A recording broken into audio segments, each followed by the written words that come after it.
ഇത് CPM-നകത്തും ഇടതുമുന്നണിക്കകത്തുമുള്ള ജീർണതകളാണ് ഇവിടെ ഓരോ ദിവസം കഴിയുന്തോറും പുറത്തു വന്നുകൊണ്ടിരിക്കുന്നത്. BJP-യുമായി ധാരണയുണ്ടാക്കി അത് പുറത്തു വന്നതുകൊണ്ടാണ് EP ജയരാജനെ അല്ലെങ്കിൽ അദ്ദേഹത്തെ ആ സ്ഥാനത്ത് നിന്ന് നീക്കിയത്. പുറത്തു വന്നില്ലായിരുന്നെങ്കിൽ അദ്ദേഹം ഈ സ്ഥാനത്ത് തുടരുമായിരുന്നു.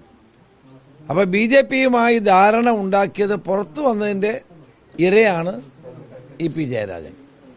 അല്ലായിരുന്നെങ്കിൽ അദ്ദേഹം ഈ സ്ഥാനത്ത് തുടരുകയും BJP ബന്ധം തുടരുകയും ചെയ്യുമായിരുന്നു. അപ്പോൾ ഇത് പിടിക്കപ്പെട്ടതിന്റെ അടിസ്ഥാനത്തിലാണ് ഇപ്പോൾ അദ്ദേഹത്തെ നീക്കം ചെയ്തതെന്നതാണ് നമുക്ക് മനസ്സിലാക്കാൻ കഴിയുന്നത്.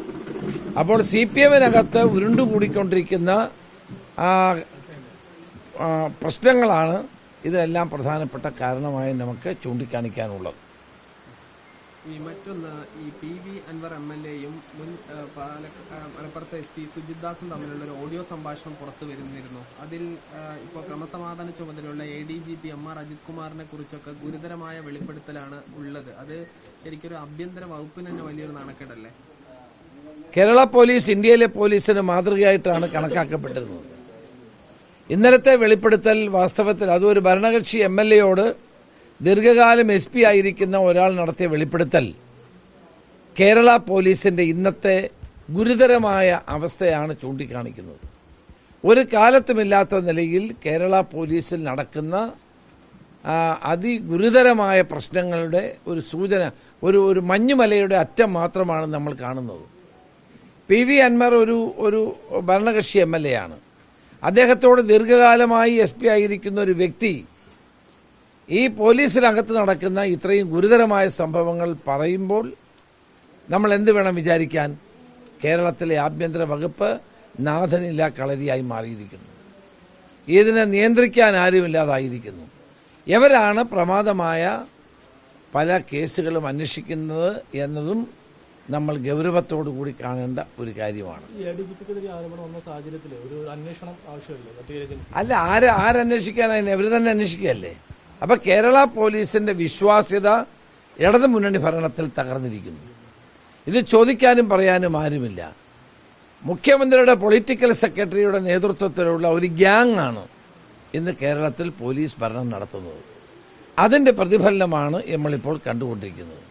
ഒരു IPS ഉദ്യോഗസ്ഥൻ ഇത്തരം കാര്യങ്ങൾ പറയണമെങ്കിൽ അടിസ്ഥാനമില്ലാതെ പറയില്ലല്ലോ. അപ്പൊ കേരള പോലീസിൽ നടന്നുകൊണ്ടിരിക്കുന്ന വലിയ തോതിലുള്ള അഴിമതിയും കൊള്ളയും ജീർണതയും ഇതോടുകൂടി പുറത്തു വന്നിരിക്കുകയാണ്. അപ്പം മൊത്തത്തിൽ ഇത് മുഖ്യമന്ത്രി മറുപടി പറയേണ്ട ഒരു കാര്യമാണ്. ഈ ആഭ്യന്തര വകുപ്പിന്റെ ചുമതല മുഖ്യമന്ത്രിക്കാണ്. ഒരു കാലത്തും ഒരു ആഭ്യന്തരമന്ത്രിമാരുടെയും കാലഘട്ടത്തിൽ ഉണ്ടാകാത്ത സംഭവമാണ് ഇപ്പോൾ പുറത്ത് വന്നിരിക്കുന്നത്. അതുകൊണ്ട് ഇത് ആഭ്യന്തര വകുപ്പിന് തന്നെ നാണക്കേടാണ്, പോലീസിന് നാണക്കേടാണ്. ഇതിന് ഉത്തരവാദിയായ ആളുകളുടെ പേരിൽ നടപടി സ്വീകരിക്കാൻ മുഖ്യമന്ത്രി തയ്യാറുണ്ടോ എന്നതാണ് പ്രശ്നം. EP ജയരാജൻ BJP ബന്ധത്തിന് പുറത്തു പോകുമ്പോൾ കൺവീനർ സ്ഥാനത്ത് മാറുമ്പോൾ അവിടെ കൊണ്ട് അവസാനിക്കുമ്പോൾ വേറെയും CPM നേതാക്കൾക്ക് ഇങ്ങനെയൊരു BJP-യുമായിട്ടൊരു പാലമുണ്ട്. തീർച്ചയായിട്ടും ഉണ്ട്. യഥാർത്ഥത്തിൽ ഏറ്റവും വലിയ പാലം എന്ന് പറയുന്നത് മുഖ്യമന്ത്രി തന്നെയാണ്. ഇപ്പോൾ അദ്ദേഹം കണ്ടില്ലേ, പ്രധാനമന്ത്രിക്ക് കൊണ്ടുവന്ന് കൊടുക്കുന്ന സമ്മാനം തന്നെ നമ്മൾ കണ്ടില്ലേ, അല്ലേ? അപ്പൊ അതൊക്കെ നമ്മൾ എന്താണ് മനസ്സിലാക്കേണ്ടത്? ഒരു കമ്മ്യൂണിസ്റ്റ് മുഖ്യമന്ത്രിയും ചെയ്യാത്ത തരത്തിലാണ് കേരളത്തിന്റെ മുഖ്യമന്ത്രി പത്മനാഭസ്വാമി ക്ഷേത്രത്തിലെ വിഗ്രഹത്തിന്റെ രൂപമാണ് പ്രധാനമന്ത്രിക്ക് നൽകുന്നത്. എന്ത് സന്ദേശമാണ് ഇതിലൂടെ നൽകുന്നത്?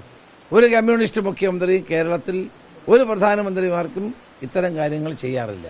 അപ്പൊ അവർ തമ്മിലുള്ള ബന്ധം വളരെ ശക്തമാണ്. അതാണിപ്പോൾ നമ്മൾ കണ്ടുകൊണ്ടിരിക്കുന്നത്. അത് പിടിക്കപ്പെട്ടു പോയി. EP ജയരാജൻ പിടിക്കപ്പെട്ടു പോയത് കൊണ്ട് അദ്ദേഹത്തെ പുറത്താക്കാതിരിക്കാൻ നിർവാഹമില്ലാത്തത് കൊണ്ട് പുറത്താക്കിയതാണ്. അല്ലായിരുന്നെങ്കിൽ അദ്ദേഹം ഇതുമായി തുടരുമായിരുന്നു.